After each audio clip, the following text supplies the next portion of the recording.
సార్వత్రిక ఎన్నికల ఫలితాలు జూన్ 4వ తేదీన విడుదల కాబోతున్నటువంటి నేపథ్యంలో అందరూ కూడా ఆంధ్రప్రదేశ్లో కూటమే అధికారంలోకి రాబోతోంది అంటూ సర్వేలన్నీ కూడా ఢంకా బజాయిస్తున్నటువంటి నేపథ్యంలో ఒకవేళ వైఎస్ఆర్సీపీ అధికారాన్ని గనక కోల్పోతే జగన్మోహన్ రెడ్డి అసెంబ్లీకి వస్తాడా రాడా అనేటువంటి చర్చ ఇప్పుడు పెద్ద ఎత్తున వినపడుతున్నటువంటి నేపథ్యంలో ఈ అంశం మీద మనతో మాట్లాడేందుకు ప్రముఖ రాజకీయ విశ్లేషకులు ప్రముఖ సీనియర్ జర్నలిస్ట్ సిఎస్ రావు గారు మనతో ఉన్నారు. ఆయనతో మాట్లాడదాం. Sir hi sir. Hello sir. సార్వత్రిక ఎన్నికలకు సంబంధించినటువంటి ఫలితాలు జూన్ 4వ తేదీన విడుదల కాబోతున్నాయి. ఇప్పటికే చాలా సర్వేలు కూడా ఆంధ్రప్రదేశ్లో కూటమి అధికారంలోకి రాబోతుంది అంటూ కూడా డంకా బజాయిస్తున్నటువంటి నేపథ్యంలో ఒకవేళ కూటమి అధికారంలోకి వచ్చి వైసీపీ గనక అధికారాన్ని కోల్పోతే జగన్మోహన్ రెడ్డి అసెంబ్లీకి వస్తాడా రాడా అనేటువంటి చర్చ పెద్ద ఎత్తున ఇప్పుడు మొదలైంది. ఏంటి సార్ దీని మీద మీ విశ్లేషణ ఏంటి? జగన్మోహన్ రెడ్డి ఒకవేళ అధికారాన్ని కోల్పోతే అసెంబ్లీకి రాగలడా రాడా అంటే ఏం చెప్తారు? ఇప్పుడు ఏంటంటే జగన్మోహన్ రెడ్డి యొక్క ఆలోచన తీరు, జగన్మోహన్ రెడ్డి పోకడ, ఆయన బాడీ లాంగ్వేజ్, ఆయన గతంలో తీసుకున్నటువంటి నిర్ణయాలు ఇవన్నీ కనుక మనం ఒకసారి అవలోకనం చేసుకుంటే జూన్ 4వ తారీఖున కూటమికి అనుకూలంగా ఫలితాలు వచ్చిన వెంటనే జగన్మోహన్ రెడ్డి ఏం చేస్తాడు అనే దాని మీద రకరకాలుగా చర్చ జరుగుతుంది. ఈ మధ్య కాలంలో ఆయన అసలు అసెంబ్లీకి వస్తారా రారా, ప్రతిపక్ష నాయకుడిగా కూర్చుంటారా కూర్చోరా అనే దాని మీద ఇప్పటి వరకు ఆయన 2019 నుంచి ఏకఛత్రాధిపత్యంగా ఆంధ్రప్రదేశ్ని ఏలేరు. ప్రజాస్వామ్యంలో ఏ ముఖ్యమంత్రి తీసుకునేటువంటి చర్యలు, ఏ ముఖ్యమంత్రి విలాసవంతమైనటువంటి ఒక పదవిలాగా భావించిన విధంగా ఆయన భావించాడు. హెలికాప్టర్లు కానీ వాడటంలో, విమానాలు వాడటంలో కానీ, లేదా విలాసవంతంగా ఆయన బస్సుల్లో ప్రయాణించడం కానీ, ఇవన్నీ కనుక చూస్తే కనుక ఏ ముఖ్యమంత్రి ఆంధ్రప్రదేశ్ రాష్ట్ర చరిత్రలో ఇంత విలాసవంతమైనటువంటి విధంగా పదవిని ఎంజాయ్ చేయలేదు. ఏకఛత్రాధిపత్యంగా ఎంజాయ్ చేశాడు. ఎందుకంటే 151 మంది ఎమ్మెల్యేలు బలం ఉంది కాబట్టి. అలా ఎంజాయ్ చేసినటువంటి జగన్మోహన్ రెడ్డి ప్లస్ అతని నైజం కూడా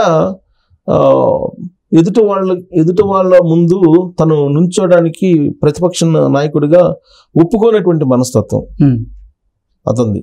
ఆల్రెడీ గతంలో ప్రతిపక్ష నేతగా చేశాడు. 2014 నుంచి 2017 వరకే ఉన్నాడు ఆయన. 2019 వరకు లేడు, 17 వరకే ఉన్నాడు. మ్యాక్సిమం ఆయన ఉంది 2 సంవత్సరాలు ప్రతిపక్ష నేతగా. ఆ తర్వాత అసెంబ్లీని బహిష్కరించి ఆయన ప్రజా సంకల్ప యాత్ర అంటే ప్రజల్లోకి వెళ్ళిపోయాడు. 3 సంవత్సరాలు ప్రజల్లో ఉన్నాడు. ఆయన అసెంబ్లీలో ప్రతిపక్ష నేతగా కూర్చోలేదు. సో ఈసారి ప్రతిపక్ష నేతగా కూర్చుంటాడా అని అంటే చాలా మంది వైఎస్ఆర్ కాంగ్రెస్ పార్టీ వాళ్ళు కానీ, లేదంటే ఆయన గురించి తెలిసినటువంటి వాళ్ళు కానీ చెప్పేటువంటి మాట ఏంటంటే ప్రతిపక్ష నేతగా కూర్చోకపోవచ్చు, ఏ రాజేంద్రనాథ్ రెడ్డినో లేదంటే పెద్దిరెడ్డినో రామచంద్రారెడ్డినో కూర్చోబెట్టేటువంటి అవకాశం ఉంది అనేది ఇప్పుడు తాజాగా వినిపిస్తుంది ఆ పార్టీ సర్కిల్స్లో. ఆయన ప్రజా సంకల్ప యాత్రలాగా ఇంకోటి ఏదో డిజైన్ చేసుకొని, సొంత మీడియా ఉంది కాబట్టి, అలాగే డబ్బు ఉంది కాబట్టి, ఆర్థికంగా బలవంతుడు కాబట్టి ఆయన ప్రజల్లోనో లేదంటే ఆయన వేరే రాష్ట్రానికి వెళ్ళిపోయి ఉండేటువంటి అవకాశం ఉంది తప్పితే ఆయన రెగ్యులర్గా ఆంధ్రప్రదేశ్లో అయితే ఉండేటువంటి అవకాశం లేదు. ప్లస్ అసెంబ్లీకి ప్రతిపక్ష నేతగా ఆయన హాజరు కావడం అసాధ్యం. దాదాపుగా ప్రతిపక్ష నేతగా కూర్చోకపోవచ్చు అని చెప్పి వాళ్ళ పార్టీ వాళ్ళే అంటున్నారు. దానికి కారణం ఏంటంటే ఆయన చాలా తక్కువ టైంలో, చాలా తక్కువ వయసులో ప్రజలు ఆయనకి ఒక్క ఛాన్స్ ప్లీజ్ అన్నందుకు నమ్మి ఓటు ఇచ్చారు.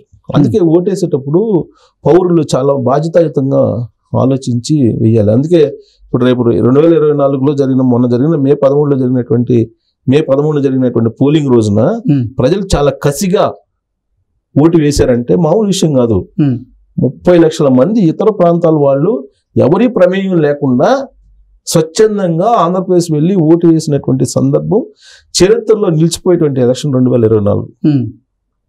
ఆ ఎన్నికలు పోలింగ్ జరిగిన తీరును చూస్తే సరే ఆయన నాకు 175 వస్తాయని చెప్తున్నారు. జగన్మోహన్ రెడ్డి 175 వస్తాయని చెప్తున్నారు అని అంటేనే దాంట్లో ఆయన అధికారంలో రావడం ఎంత నిజమో అనేది అర్థమైపోతుంది. 175 వస్తాయి నాకని చెబుతున్నాడు పోలింగ్ అయిపోయిన తర్వాత కూడా. అందుకే చాలా మంది కేఏ పాల్ది కూడా నేను అధికారంలోకి వస్తున్నాను అని చెప్పి కేఏ పాల్ చెబుతున్నారు. ఆ రెండింటిని కలిపి చూపిస్తున్నారు సోషల్ మీడియాలో. సరే, అది సోషల్ మీడియాలో కొంచెం మీమ్స్ వేసుకొని చూసుకుంటుంటారు అనుకోండి. ఇప్పుడు పోలింగ్ కాకముందు ఒక మైండ్ గేమ్ ఆడినా అర్థం ఉంది.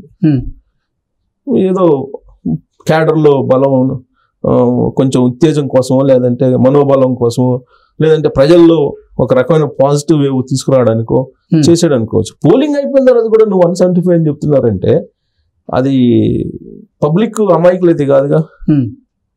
పబ్లిక్ ఏది చెప్తే అది వింటారు అనుకుంటే ఎలా? సొంత మీడియా ఉండొచ్చు, సొంత మీడియా నువ్వు ఏది చెప్తే అది బాగా ఓదొచ్చు, కానీ ప్రజలు నువ్వు ఏం చెప్పినా రిసీవ్ చేసుకుంటారా అనుకుంటే అది కరెక్ట్ కాదు. పప్పులో కాలేసినట్టే. 175 వస్తాయని చెప్పి చెబుతున్నాయండి పోలింగ్ అయిపోయిన తర్వాత కూడా. అది అసలు సాధ్యమే పనేనా? పబ్లిక్ నార్మల్ పీపుల్కి ఎవరికైనా అర్థం అవుతుంది, కానీ ఆయన అబద్ధం చెప్తున్నాడు అనేది అర్థం అవుతుంది. సో మొన్న జరిగిన పోలింగ్ తీరుని బట్టి చూస్తే వన్ సైడ్ ఓటింగ్ జరిగింది. వన్ సైడ్ జరిగిందని చెప్పి చాలా క్లియర్గా ఎవరైనా చెప్పొచ్చు. ఇప్పుడు మేము జర్నలిస్టులుగా 5-6 ఎలక్షన్స్ డైరెక్ట్గా క్షేత్రస్థాయిలో చేసాం. మిగతా హెడ్ క్వార్టర్లో కూర్చొని మానిటరింగ్ చేస్తాం. 2 ఎలక్షన్లు చేసాం, మొత్తం 7 ఎలక్షన్లు చేసాం. ఈసారి ఎలక్షన్ చూస్తే కనుక గత ఎన్నికల కంటే భిన్నంగా జరిగినటువంటి పోలింగ్ అది వన్ సైడ్ జరిగింది. ఆ వన్ సైడ్ ఎటు జరిగింది అని చెప్పి కన్ఫర్మేషన్ చేసుకోవడానికి ఒక 10 పాయింట్లు తీసుకుంటే 1 పాయింట్ మాత్రం జగన్మోహన్ రెడ్డి వైపు ఉంది, 9 పాయింట్లు కూటమి వైపు ఉంది. కాబట్టి దాంట్లో పెద్ద అనాలిసిస్ అవసరంలా. సో ఇలాంటి పరిస్థితుల్లో జగన్మోహన్ రెడ్డి మరి June 4 తర్వాత ఏం చేస్తారు? ఇప్పుడు ఆల్రెడీ తాడేపల్లి ఖాళీ అయిపోయింది, ఖాళీ చేశారు. ఎప్పటి నుంచో ఫైల్స్ అన్ని మూవ్ చేయటం ప్రారంభించారు, మూవ్ చేశారని చెప్తున్నారు ఆల్రెడీ. ఇప్పుడు విచిత్రంగా ఏంటంటే నాకు నిన్న వేరే వాళ్ళు చెప్పడం ఏంటంటే వైసీపీలో ఉండేటువంటి వాళ్ళే నాకు కొంచెం పరిచయం ఉన్నవాళ్ళు, పూర్వం నుంచి పరిచయం ఉన్నవాళ్ళు. వాళ్ళు చెప్పేది ఏంటంటే, అన్న ఈసారి జగన్మోహన్ రెడ్డి చెన్నైలో ఉంటాడన్నా, చెన్నైకి షిఫ్ట్ అవుతున్నా, చెన్నైలో ఆఫీస్ పెడుతున్నాడని అన్నారు. మరి చెన్నైకి పెట్టిందో నాకు తెలియట్లా. యాక్చువల్గా బెంగళూరు వెళ్ళాలి, లేదంటే హైదరాబాద్ రావాలి, కానీ ఈసారి చెన్నై వెళ్తున్నాడన్నా అని చెప్పి నాకు లేటెస్ట్గా ఆ పార్టీలో ఉండే వాళ్ళు ఒక నాకు ఫ్రెండ్ అతను చెప్పాడు. చెన్నైలో కొంచెం రెడీ చేస్తున్నారన్న, తాడేపల్లి అయితే ఎప్పటి నుంచి ఖాళీ చేసేసారు, ఫైల్స్ అన్ని మూవ్ అయిపోయినాయి, ఎప్పుడో చేసేసారు అని అంటే నేనన్నా మొన్న కంటైనర్ అదేనా అని అడిగా.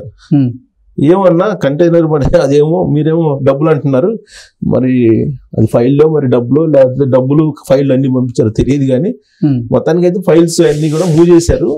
దాదాపు 2-3 నెలల నుంచి అది ప్రాసెస్ జరుగుతుంది, పోలింగ్ ముందే జరిగింది. సో ఆల్రెడీ మొత్తం తాడేపల్లి మొత్తం ఆల్మోస్ట్ ఖాళీ అయిపోయింది అని చెప్పి చెప్పుకొచ్చి మరి నేనన్నా కర్ణాటక వెళ్తున్నారన్న, బెంగళూరు వెళ్తున్నారంటే లేదన్నా చెన్నై వెళ్తున్నారు అన్న. సో చెన్నైలో ఈసారి మకం అక్కడ పెట్టి అక్కడి నుంచి ఆయన బహుశా అసెంబ్లీకి వస్తారా లేదంటే అసెంబ్లీకి రారో తెలియదు. బట్ చెన్నైకి అయితే కేంద్రాన్ని మార్చారని చెప్పి చెబుతున్నారు, చెన్నైలో ఏదో రెడీ చేస్తున్నారని. మరి కొత్తగా మరి చెన్నైలో మరి ఎందుకు వెళ్తున్నారో తెలియదు. మొత్తం మీద జగన్మోహన్ రెడ్డి ఆయన వైజాగ్లో 500 కోట్లు పెట్టి అక్కడ కట్టించుకున్నారు. అక్కడి నుంచి ఏదో సముద్రం ఒడ్డు నుంచి ఆయన పరిపాలించాలని, అది పోయింది. రేపు June 4 తర్వాత తెలిసిద్ది. తర్వాత ఇక్కడికి వస్తేనేమో ఇక్కడ షర్మిలా ఉన్నట్టుంది హైదరాబాద్లో లోటస్ పాయింట్లో. బెంగళూరుకి వెళ్తే కర్ణాటక గవర్నమెంట్ ఉంది. కర్ణాటక గవర్నమెంట్ ఉంటే అక్కడ కష్టం, కర్ణాటక గవర్నమెంట్ ఉంటే. కాబట్టి స్టాలిన్ ఉన్నాడు కాబట్టి తమిళనాడులో చెన్నై బెస్ట్ ప్లేస్ అని చెప్పి చెన్నైకి ఈసారి మార్చుకుంటున్నారేమో అనిపిస్తుంది. అదే ఆయన నాకు చెప్పారు. అదే నాకు అంటే నాకు కొంచెం రిటైర్డ్ జర్నలిస్ట్ అనుకో, వెటరన్ జర్నలిస్ట్ ప్లస్ ఇప్పుడు వైఎస్ఆర్ కాంగ్రెస్ పార్టీలో ఉన్నాడు ఆయన. ఆయన ఏదో మాటలు నాకు చెప్పినటువంటి సమాచారం అది. సో ఈసారి జగన్మోహన్ రెడ్డి అయితే ప్రతిపక్ష నాయకుడిగా అసెంబ్లీలో వస్తారా రారా అనేటువంటిది మాత్రం కొంచెం సందిగ్ధంగానే ఉంది. మరి వచ్చి కొన్ని రోజులు ఉండి తర్వాత గతంలో లాగా ప్రజా సంకల్ప యాత్రలాగా ఏదైనా పెట్టుకొని వెళ్తారో తెలీదు. చంద్రబాబు నాయుడు కూడా లాస్ట్ 2 yearsలో అనుకుంటా 1.5 yearలో నేను అసెంబ్లీకి అడుగు పెట్టినా మళ్ళీ ముఖ్యమంత్రి అయితేనే అడుగు పెడతానని చెప్పి ఆయన వచ్చి ప్రజల్లోకి వెళ్ళారు. బహుశా అలాంటి డెసిషన్ ఏమైనా తీసుకుంటాడో జగన్మోహన్ రెడ్డి తెలియదు. Okay sir, thank you so much. Thank you.